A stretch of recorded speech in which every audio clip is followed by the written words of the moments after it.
This is why I feel like Depop's such a great on-ramp to building a business for young people. It gives you a chance to learn about every aspect of a business. Like, what stuff are people buying? Welcome to Most Likely To, a podcast presented by Donors Choose. If you can see it, you can be it. Today, I'm thrilled to introduce you to Kruti Patel Goyal, CEO of secondhand clothing marketplace Depop since 2022. Depop has a strong following of Gen Z fashionistas with over 90% of shoppers under the age of 26 and celebrity supporters like Sabrina Carpenter. Before Depop, Kruti worked in media and finance and rose the ranks at Etsy, so it's only fitting that she will be returning to Etsy as President and Chief Growth Officer. On today's episode, Kruti talks about how watching her parents run a motel set her on an entrepreneurial path, how she quit her job and took a 6-month-long bucket list trip around the world, and what it takes to crush it on Depop. On Most Likely To, it's Kruti Patel Goyal. This episode of Most Likely To is sponsored by KPMG. You were born in Canada, and like you said, your parents immigrated from India. Do you remember about your childhood, and did you have any memory that stand out? Yeah, so I grew up in a really small town in upstate New York in the Hudson Valley, in the Catskills of New York. And there are a couple of things that really stand out to me about my childhood. So first, we were in this really tiny town and there were no other Indian families besides ours. And that was a big contrast to where we lived in Canada, where we had this really huge and very connected community of close family friends. And so I remember feeling, in part because of that, very much like an outsider when we first moved there. But also, I remember very clearly feeling like I was growing up in two very different cultures. So I felt like I had this bicultural life or this dual identity where at home, our life was very, very Indian. We spoke Gujarati in our house. We ate Indian food. We practiced Indian traditions. And then I stepped outside of my home and I was just like any other American kid going to school on the orange school bus where no one that I interacted with outside of home could really relate to what my home life was like. And that's really kind of most vivid aspect of my memory of my childhood. I think that's a feeling that a lot of us can relate to, feeling like an outsider, but especially as an immigrant child. Your parents owned a motel when you were young. We moved here from Canada and my parents bought a very small motel.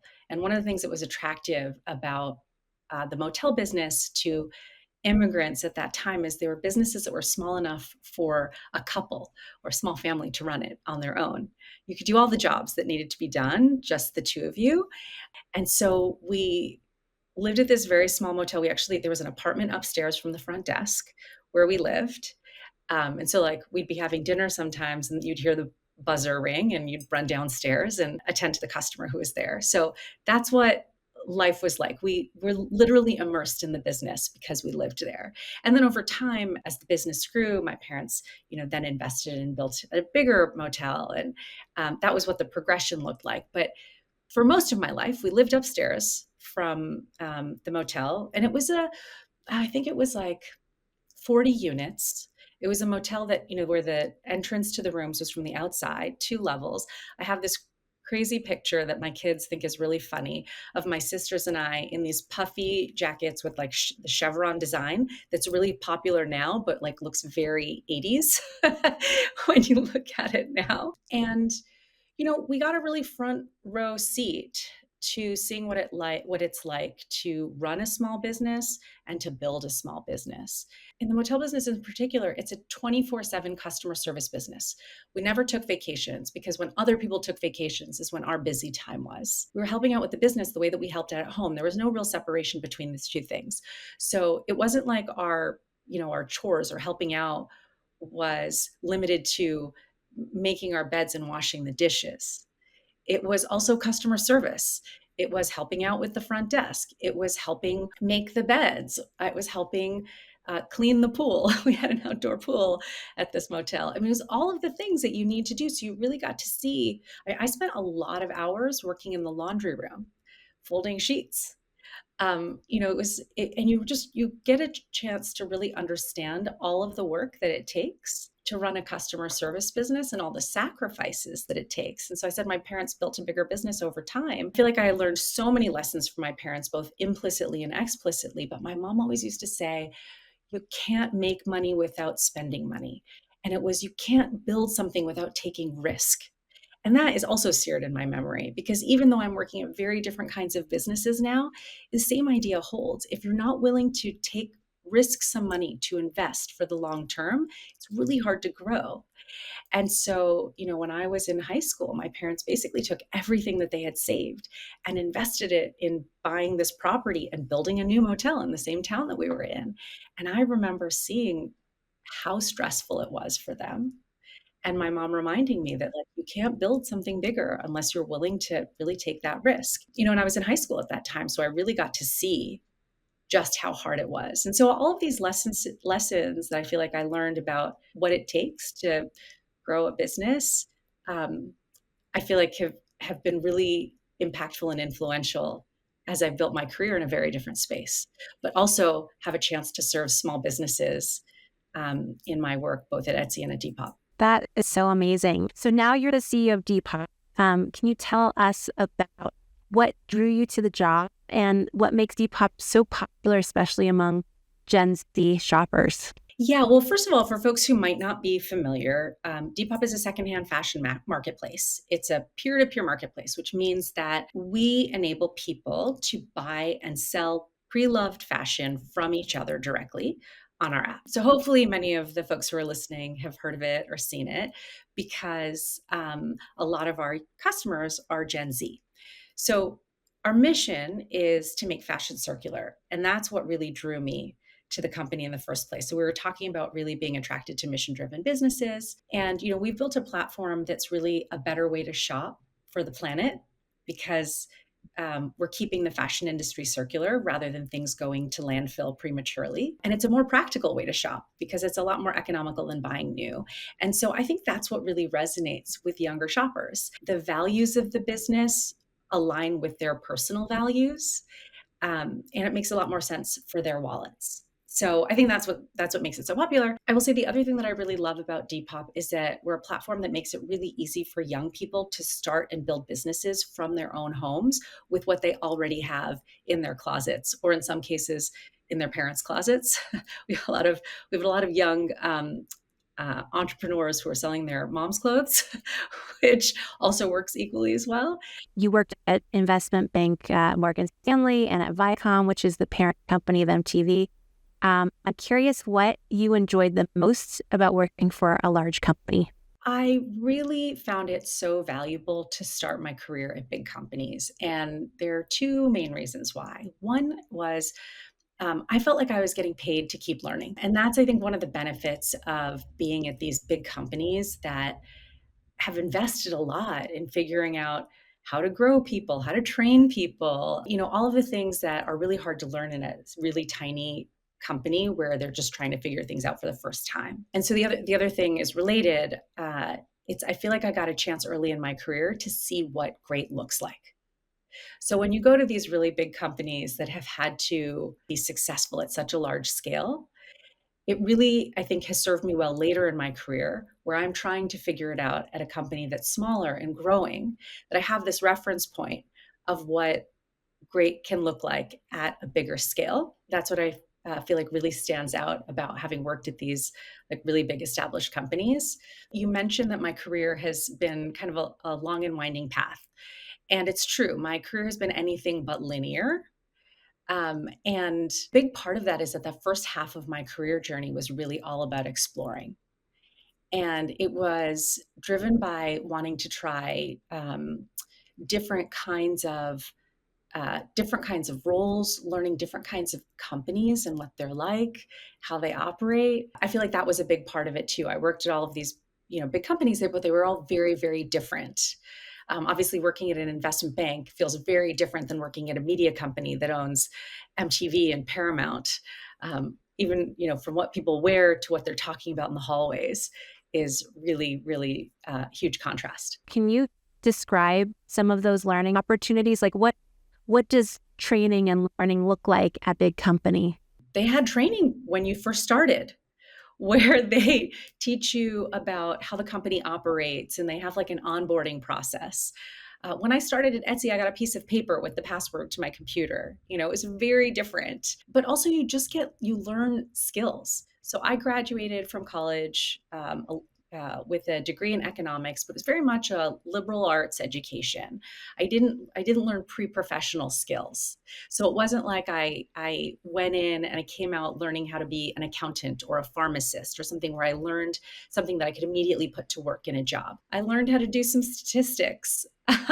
And so I really didn't know how that applied in the real world.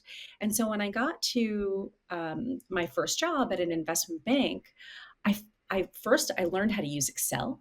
I learned how to build a model that these really basic skills that I think kids are learning nowadays, along the way in their educational journeys, but were brand new to me.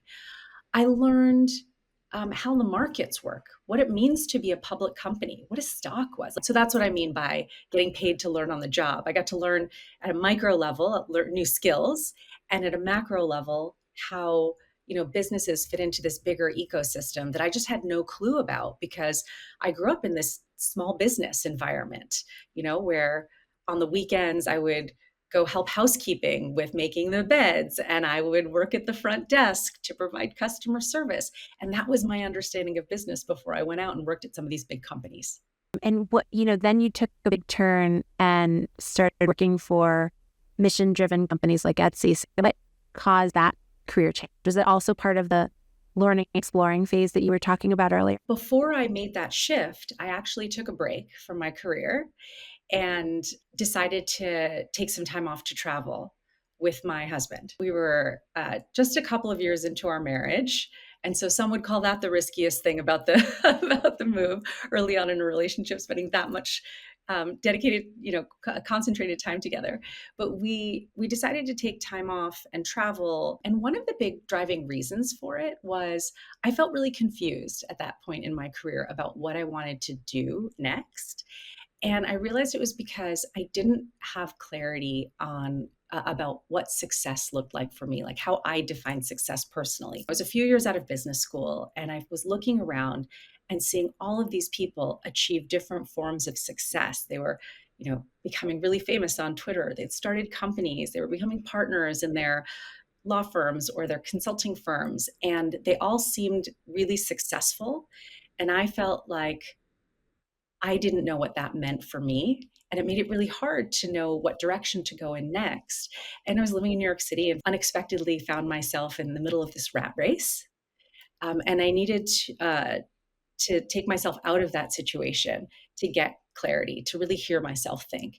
And that's what motivated taking that time off originally and feeling like there was never going to be a better time in life to do it. We didn't own a home, we didn't have any kids, we didn't even have a pet. I mean, it was like the in many ways the ideal time to go and do that. And it gave me a lot of clarity around wanting to work in a mission driven business. We spent a lot of time in Africa and Asia on our travels.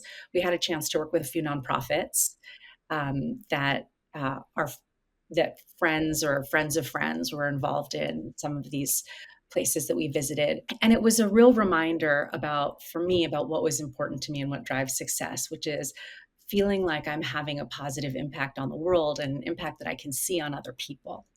And so that was a big factor in the focus that I had as we came back about what I wanted to do. And that's what led me to the nonprofit initially and ultimately to Etsy. But this ties back to kind of all of the learnings through the exploration journey that I went on and my career arc.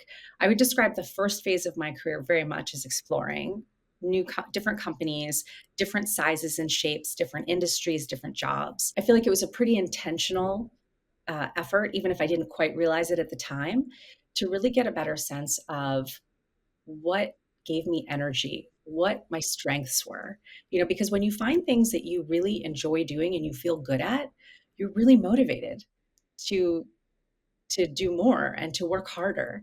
And that's what I was constantly looking for. And then I think this time off really helped me get a sense of purpose.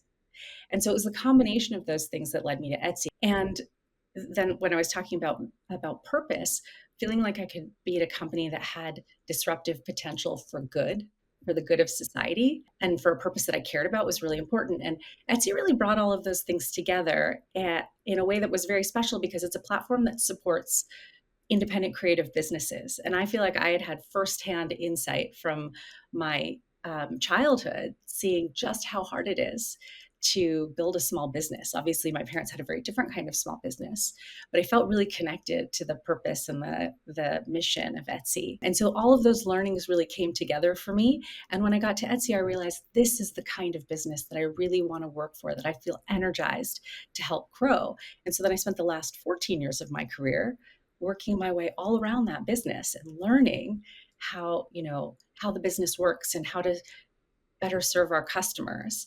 And so I feel like it looks very nonlinear if you look at my career just on the surface, but it all feels very connected now looking back, as a path that, very logically led me to where I am today. That's so inspiring. I feel like you're one of the most thoughtful people that I know of in terms of like career exploration and thoughtfulness and all of that.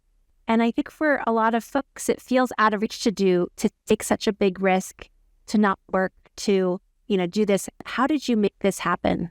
Well, I think a big part of it was that I just had a lot of conviction that this was the thing that I needed to do at this point in my life. And so most people are surprised who know my husband, because he's such a like spontaneous spirit and so embracing of adventure in life that I was the one who actually had to convince him to take this leap. And it's exactly because of what you said. It's scary. It's scary to step off of the work track, especially when it feels like, you're building your career, because there's all of this unknown at the end of that journey. What if we can't get a job when we come back? What if, people think that the idea of taking this trip was really crazy? And it also happened to be at a time where things were in a lot of turmoil. It was right after the financial crash of 2008. And so there was all of this added uncertainty. It's natural to feel like it's a really big risk and it's a really scary risk. And so some of the questions that we asked ourselves was, okay, well, one, how do we de-risk it? And two, what would we do if we come back and all of these things that we're worried about actually come to fruition? And so, some of the de-risking is, put all of our stuff in storage at my parents' house. We actually sold most of our stuff and broke our lease. So we had no costs. We used our airline miles to buy an around the world ticket. We stayed with friends and couch surfed in a lot of the places that we went. So it was a way that we could do it. We were like using paper guides. Okay. Now I'm really dating myself and making myself feel really old. Um, but it was before Airbnb came to being. But we mapped out where we wanted to go, at least the biggest destinations. And we picked places where we might know people. One example is we went to Rwanda and we had friends of friends there who we knew we could stay with.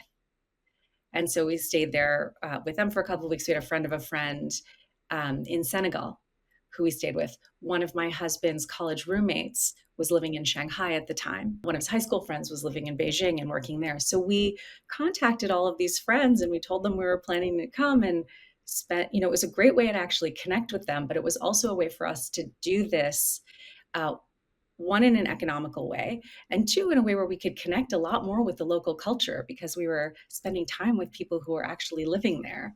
And so that's what I mean by like de-risking it from a cost standpoint, at least, because we were still early in our careers. We didn't have, huge amounts of savings. And so there was like the financial risk was one piece of it. And then we had a conversation about what happens if we come back and we can't find a job? Would we be willing to live with our parents? What if we had to take a job that wasn't the ideal job? Could we find a job that leveraged, our previous experience? Would we go back to working in, consulting or banking or whatever it was that we had come from? And we got comfortable with the fact that we would have choices, even if they weren't the ideal choices, that we could make it work. And so that's how we got our heads around taking that leap. And I'll tell you one thing that was really funny or surprising to us when we came back is that when we were, well, one, my husband got the clarity on this trip that he wanted to start his own business. So that was the path that he went down when we returned. And for me, I started interviewing at companies and I was shocked that more than my previous work experience, the things that my interviewers wanted to talk about most was this adventure that we had just had, what motivated it, what we learned, where we went, what the most surprising things were to us. And we were definitely not expecting that. We thought people would question why we had made the choice, but it ended up being the thing that was the central point of interest for these interviewers. Hi, this is Kiara from the High School of Law, Advocacy and Community Justice in New York City.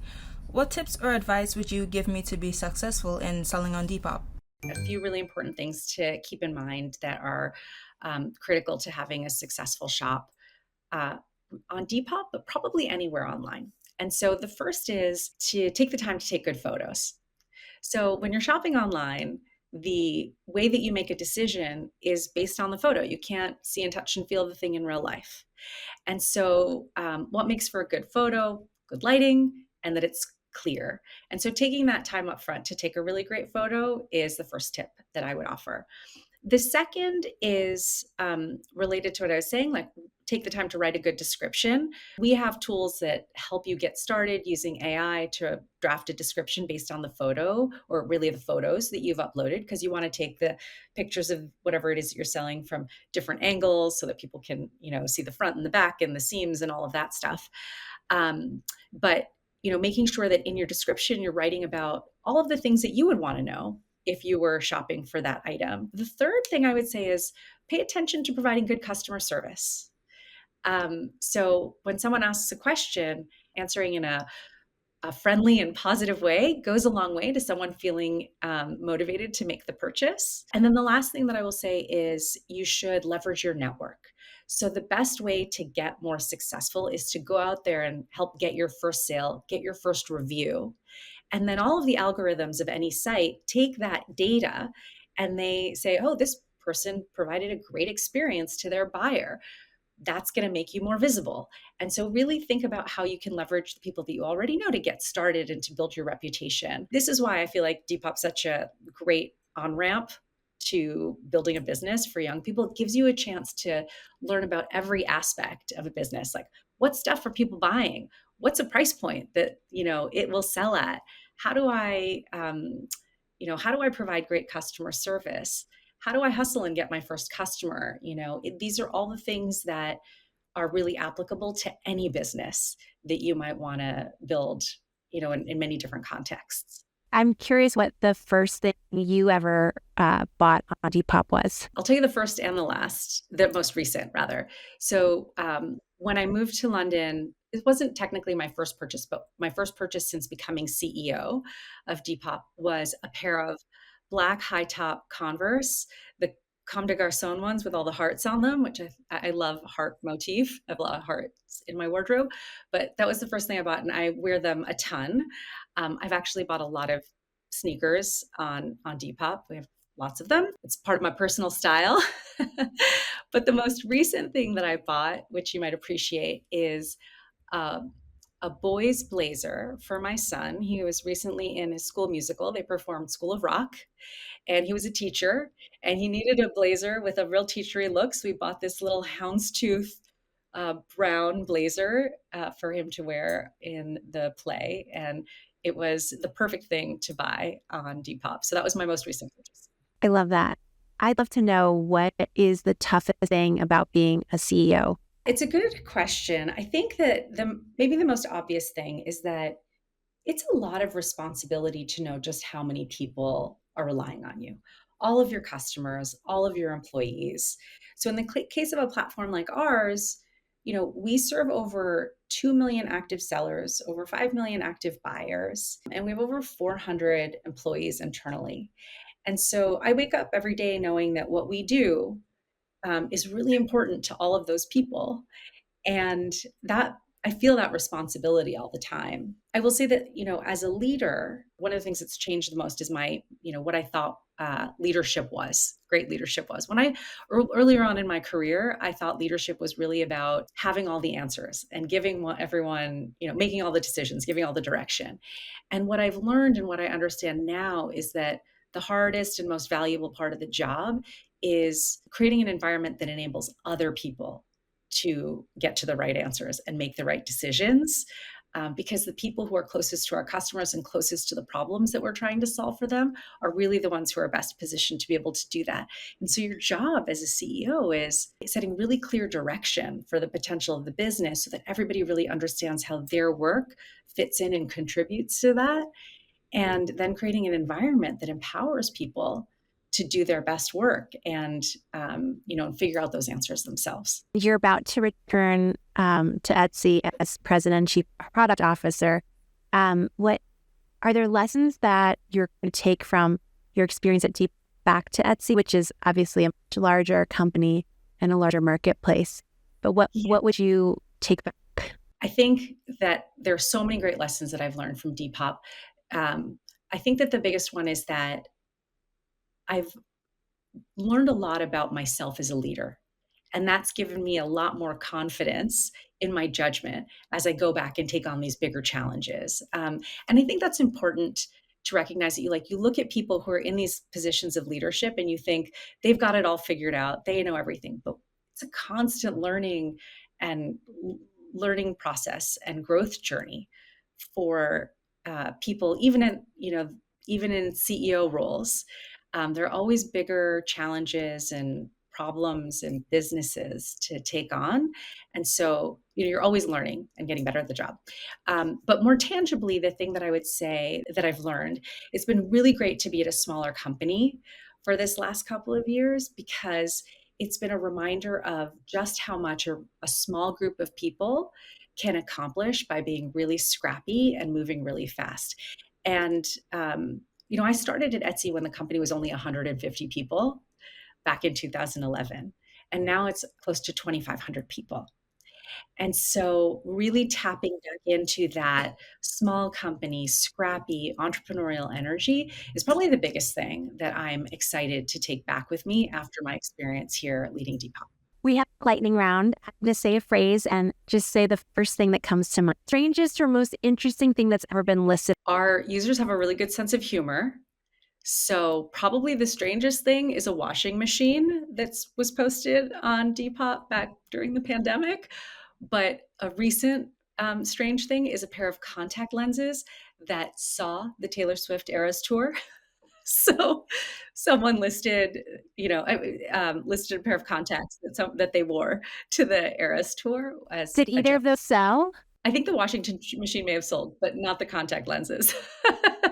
Most expensive item ever sold? A Rolex watch. Okay. It sold for over 35,000 pounds. Favorite productivity hack? I'm a big fan of lists. I make lists for everything, but probably the most impactful thing that I do is top 3. So at the beginning of every week, I write down what the 3 most important things are that I need to move forward by the end of the week. And I feel like it's been really helpful to maintain focus through the week, because so much stuff comes at you that it's a great way to make sure I'm spending my time in the places that's most important. Best compliment you've ever received? So someone who worked for me once told me that they appreciated working with me because I care more about getting to the right answer than about being right. If there's someone listening who is aspiring to be a CEO of a big company one day, or a small company, what are 1 or 2 simple things that they can do right now in their school years to explore or prepare for a job at that level? So a lot of things that I've already touched on. First, I would say start a business, any scale. Gives you a chance to try your hand at all of the different aspects of what it takes to grow any business. The second is to, try to get experience across as many different functions as you can. That could be from summer jobs and internships. It could be from starting an online shop. But the more things that you can get exposure to, the faster you can learn what you're drawn to and what you're good at. And then the third thing I would say is try to get experience leading people. And that can be in really any context. That can be a school club. It could be volunteering in your community, really anything that helps you learn and get practice at helping people work together towards a common goal. That was Kruti Goyal, CEO of Depop. Hey, thanks so much for listening. Make sure to click the follow button on your podcast app so you never miss a new episode. We are at donorschoose.org/podcast Tag us in your posts about the show. This show is about exploring the journeys of the people you care about. So let us know who you're interested in hearing from by sending in your requests at podcasts@donorschoose.org or DM us on Instagram.